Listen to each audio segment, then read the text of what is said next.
20h, 21h, c'est Storytelling en direct sur Fréquence ESJ. Entre savant fou ou scientifique génial, la limite est souvent assez floue et c'est le cas pour Thomas Midgley, cet ingénieur américain que nous présente notre prof d'histoire Axel Reybaud, est controversé pour une très bonne raison. Avec ses inventions, Thomas Midgley est l'homme ayant causé le plus de dommages à la couche d'ozone. On va y arriver, on va y arriver. Écoutez, en tout cas, j'ai beaucoup de dommages à ma langue visiblement ce soir. Mais bref, il a donc fait le plus de dommages à la couche d'ozone, Axel. Et je vous ai présenté les inconnus inspirants, des personnages incroyables, des hommes et des femmes formidables. Permettez-moi donc d'équilibrer tout ça avec un bon gros débilos. Alors, une fois n'est pas coutume, un homme qui a presque détruit la planète à lui tout seul. Cette fripouille qui s'ignore, c'est donc Thomas Midgley qui, pendant l'entre-deux-guerres, travaille en tant que chimiste pour General Motors. Et l'entreprise a à l'époque un problème, ces moteurs de voiture, ils sont peut-être pas mal, mais ils font beaucoup de bruit. Heureusement, Thomas a bien sûr une magnifique solution. Une magnifique solution, il mélange tout simplement l'essence avec du plomb. Du plomb, ce qui est quand même pas très serein quand même. Ça adoucit énormément le son des moteurs, formidable qui se dit. Il a même lâché un dab à ce qu'on m'a dit. C'était encore la mode à l'époque. Ouais.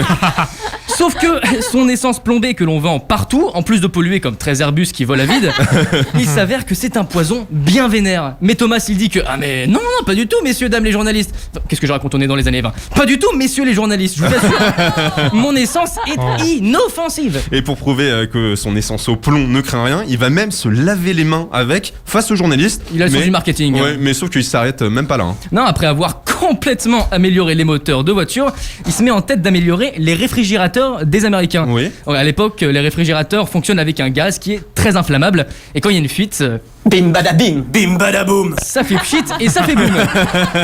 Il crée donc un nouveau gaz, même mode opératoire, il respire le gaz devant les journalistes en mode pas du tout dangereux. Ah ben vous voyez bien que ça risque rien les gars. Oh je suis trop fort. Faudra attendre les années 70, donc 30 ans après sa mort, pour que l'on découvre un gigantesque trou dans la couche d'ozone. Trou provoqué par son gaz et son essence, et qu'il a donc créé quasiment à lui tout seul. Bravo Thomas. Bravo champion.